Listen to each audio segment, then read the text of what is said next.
There's a moment, and if you've stood in your own driveway long enough, you've probably felt it, when you look at your front yard and realize it doesn't reflect who you are anymore. Maybe it used to, or maybe it never really did. You see the overgrown shrubs planted 20 years ago that now swallow the windows, the patchy lawn that burns out every August no matter how much water you throw at it, the mulch beds that look decent for maybe 6 weeks before the weeds arrive and everything starts feeling tired again. And somewhere in the back of your mind, you start thinking, this yard is working against me. What if your front yard could actually work for you instead? What if it could look beautiful without demanding your entire weekend? What if it could attract butterflies, birds, and pollinators, while still looking clean, intentional, and genuinely expensive from the street? Because that's the shift happening right now in American landscaping. People are moving away from front yards that constantly demand trimming, mowing, watering, edging, replacing, correcting, and they're moving towards something calmer, more layered, more natural, more alive. The truth is, most front yards were designed for a completely different era of homeownership, an era where people expected endless maintenance, constant mowing, constant watering, constant trimming. And honestly, most homeowners are exhausted by it now. The lawns that need attention every 5 days, the oversized shrubs pressing against the siding, the empty corners where nothing seems happy, the front beds that somehow always feel unfinished no matter how much money gets spent on them. Those aren't just maintenance problems, they're design problems. The most beautiful front yards today are not necessarily the ones with the rarest plants, and they're definitely not the ones requiring the most work. The front yards people stop and admire now usually do 3 things incredibly well. They feel intentional, they feel balanced, and they feel alive. That's the transformation we're walking through today. Not a fantasy garden, not a millionaire landscape renovation, not some unrealistic Pinterest project that looks dead 6 months later. A real front yard transformation that works in actual suburban American homes. And before we even talk about plants, there are 3 things almost every homeowner should understand first. The first is sightline. When you pull into your driveway, where does your eye go first? That area matters more than people realize, because whatever sits in that visual path becomes the emotional center of the entire property. A beautiful front entry framed correctly can make an average house feel elegant. A cluttered foundation planting can make a beautiful house feel heavy and outdated. The second thing is water. Where does it go when it rains? Most front yards have at least one hidden drainage problem people ignore for years. A low corner, a slope, an area near the driveway where water always sits longer than it should. And if you plant without understanding that first, even expensive landscaping can slowly fail. The third thing is sunlight, not assumed sunlight, observed sunlight. Front yards are deceptive sometimes. A yard that feels bright and open at 10 in the morning might be deep in shade by late afternoon because of one mature maple tree you barely notice anymore. Those 3 things, sightline, drainage, and sun exposure, shape almost every successful front yard design. Once you understand them, plant selection becomes much easier, and once homeowners start understanding that, the entire yard begins changing, especially the foundation planting, because foundation planting is probably the single most important visual layer in the entire front yard. It frames the architecture. It either supports the house beautifully or makes the whole property feel older than it really is. And honestly, this is where many suburban homes get stuck. Rows of oversized shrubs, flat green hedges, plants jammed tightly against windows, everything trimmed into hard shapes that completely hide the architecture. It creates visual heaviness, and it dates the house immediately. Modern foundation planting is moving in a very different direction now. More layering, more texture, more movement, more breathing room. Instead of one flat row of shrubs, the best landscapes now combine structure, softness, seasonal color, and natural flow together. And increasingly, homeowners are pulling native plants into those foundation beds because they solve problems traditional shrubs never solve very well. One of the best examples is Virginia sweetspire. This plant quietly does almost everything well. In early summer, it produces soft cascading white flowers that feel elegant without looking overly formal. In fall, the foliage shifts into deep scarlet and burgundy tones that rival some Japanese maples. And even in winter, the branch structure still adds movement and shape to the landscape. But what really makes it valuable is how adaptable it is. It handles partial shade, it tolerates wet soil, it spreads slowly and naturally without becoming aggressive, and it asks for almost nothing in return. That's the kind of plant modern landscaping is shifting toward. Plants that contribute beauty across multiple seasons without constantly demanding maintenance. Inkberry holly is another great example. If you want an evergreen shrub that behaves itself without endless trimming, it deserves far more attention than it gets. It stays naturally rounded,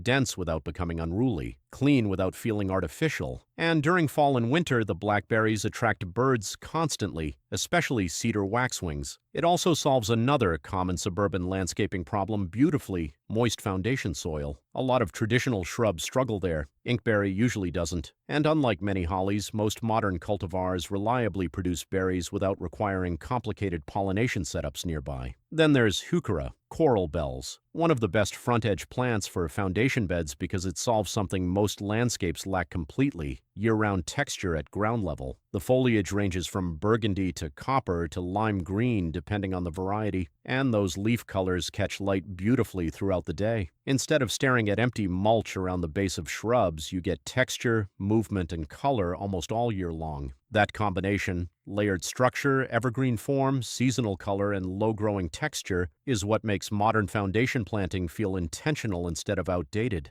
Modern front yards are changing for another reason too. People are rethinking the lawn itself. And honestly, this is where a lot of homeowners feel conflicted, because the traditional American lawn still means something emotionally. Kids playing barefoot in summer, dogs running through sprinklers, a clean green space in front of the house. For many people, that still feels like home, and there's nothing wrong with that. But the quiet shift happening right now is not necessarily removing the lawn completely, it's reducing it strategically. Instead of maintaining grass from edge to edge, homeowners are beginning to keep only the parts of lawn that actually matter visually or functionally: the center panel, the open usable section, the clean visual breathing space, and the awkward perimeter areas. Those are becoming planting beds instead. The narrow strips beside driveways, the difficult slopes, the corners that dry out every summer, the edges that are annoying to mow. That's where the transformation happens, and immediately the entire property starts feeling more intentional. Cleaner, more modern, more layered. At the same time, maintenance drops dramatically. Less mowing, less edging, less watering, less frustration. And in drought-prone areas especially, this shift becomes even more valuable, because traditional turf struggles more every year during extreme summer heat. That's why many homeowners are replacing those outer lawn edges with gravel pathways, flagstone, decomposed granite, and low-water native plantings. Not only does it reduce maintenance, it actually photographs better. It creates contrast, texture, movement, structure. The front yard suddenly stops looking flat, and this naturally leads into another major shift happening right now in landscaping: pollinator gardens moving to the front yard. For years, pollinator gardens were treated like hidden backyard projects, functional, but not necessarily beautiful. That's changed completely, because a well-designed front yard pollinator garden is one of the most visually alive landscapes you can create. There is movement constantly. Butterflies drifting through flowers,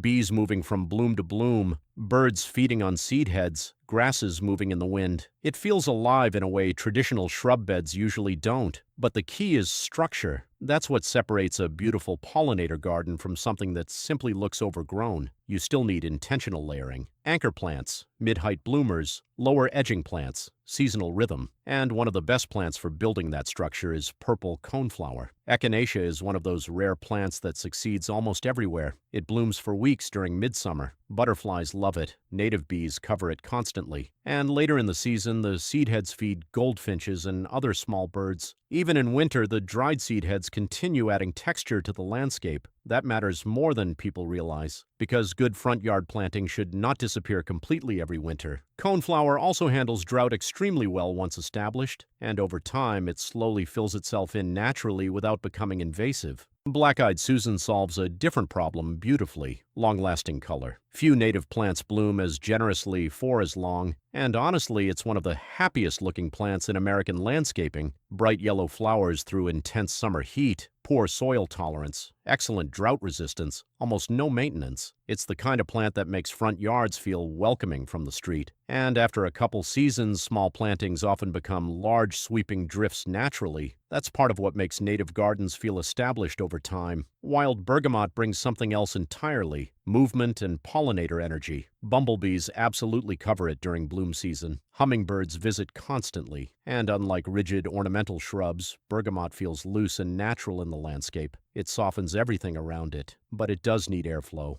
That's important. One of the biggest mistakes people make with pollinator gardens is overcrowding plants too early. Modern landscaping is moving away from tightly packed shrub walls. Breathing room matters. And that becomes even more obvious once you add plants like mountain mint. This plant is almost unbelievable once mature. On warm summer afternoons, it becomes one of the busiest pollinator plants in the entire yard. Native bees, beneficial wasps, butterflies, tiny pollinating insects most people never even notice. Everything gathers there, and visually the silvery green foliage creates an incredibly soft, calming texture inside the landscape. It spreads aggressively, though. So this is one of those plants where placement matters. Give it room intentionally. And finally, every successful pollinator garden needs structure underneath the flowers, something that still holds the entire composition together after bloom season ends. That's where little bluestem becomes incredibly valuable. In summer, the foliage stays soft blue-green. In fall, it transforms into copper and deep reddish tones that almost glow at sunset. And during winter, the seed heads catch frost and snow beautifully while birds feed on them constantly. That year-round structure is what makes landscapes feel mature instead of seasonal, because the best front yards are not designed for one perfect summer moment. They're designed to remain beautiful in some way during every season of the year. One of the most overlooked parts of a front yard is the walkway. Most people treat it as purely functional, just a path from the driveway to the front door. But visually, the walkway is incredibly important because it guides the eye directly toward the entrance of the home. And what lines that path changes the emotional feeling of the entire property. A bare concrete walkway cutting through empty lawn feels cold and unfinished. But the moment soft planting begins interacting with that path, everything changes. The yard suddenly feels welcoming, intentional, alive. There are generally two planting styles that work beautifully along front walkways. The first is softer and more relaxed, plants that gently spill over the edge, catmint, creeping phlox, low-mounding flowers and textures.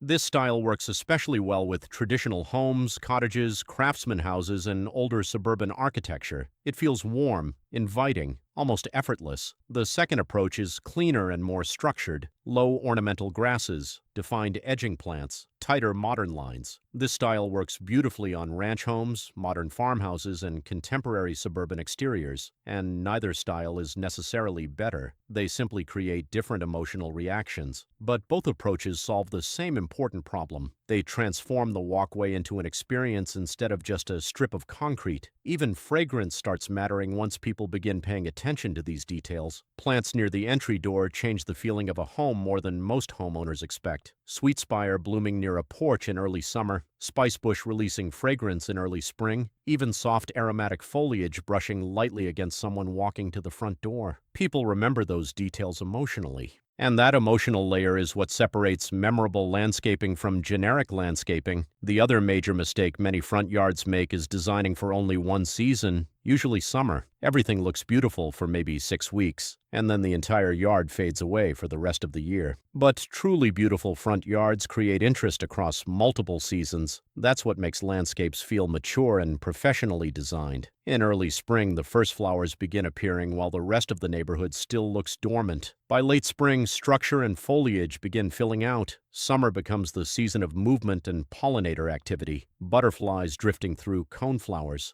bees moving through mountain mint, ornamental grasses swaying in evening light. Then autumn arrives, and suddenly the grasses glow copper and gold. Asters bloom late into the season. Seed heads begin feeding birds. Foliage starts changing color. And winter? Winter is where structure proves its value. Evergreens hold shape, seed heads collect frost and snow, ornamental grasses continue catching light beautifully even in cold weather. The landscape becomes quieter, but it doesn't disappear. That's one of the biggest differences between modern layered planting and traditional seasonal landscaping. The yard continues offering something visually interesting during every part of the year, and honestly, that's what most people are emotionally responding to when they stop and admire a front yard. Not perfection, not expensive rare plants, not constant blooms. Balance, structure, movement, intentional spacing. That's what makes landscapes feel calming and expensive at the same time. And if you're thinking this sounds overwhelming, It really doesn't have to be. One of the biggest mistakes homeowners make is assuming they need to completely redo the entire front yard all at once. Most successful landscape transformations actually happen gradually, one section at a time, one bed at a time, one good decision layered onto another over several seasons. And honestly, that approach usually creates better results anyway, because it gives people time to observe the yard, to understand how the light changes, how water moves, how plants mature. One of the smartest things you can do is start by removing a single problem area. One overgrown shrub, one awkward empty corner, one section beside the driveway that constantly struggles. Start there, because one thoughtfully planted area often changes the emotional feel of the entire property much faster than people expect. And over time, that effect compounds. The house begins feeling calmer, cleaner, more welcoming, more alive. And eventually, the front yard stops feeling like another maintenance project and starts feeling like part of the home again. That's really the transformation people are chasing, not just prettier landscaping, a front yard that finally feels good to come home to. And honestly, that transformation begins much smaller than most people think. One good plant, in the right place, with enough room to grow, that alone can completely change the feeling of an entire house. If you're planning to improve your front yard this season, start simple. Pay attention to the areas bothering you the most. The heavy shrubs, the empty spaces, the difficult corners, the places that constantly look tired. Those areas usually tell you exactly where the transformation should begin. And if this video helped you think differently about your front yard, subscribe.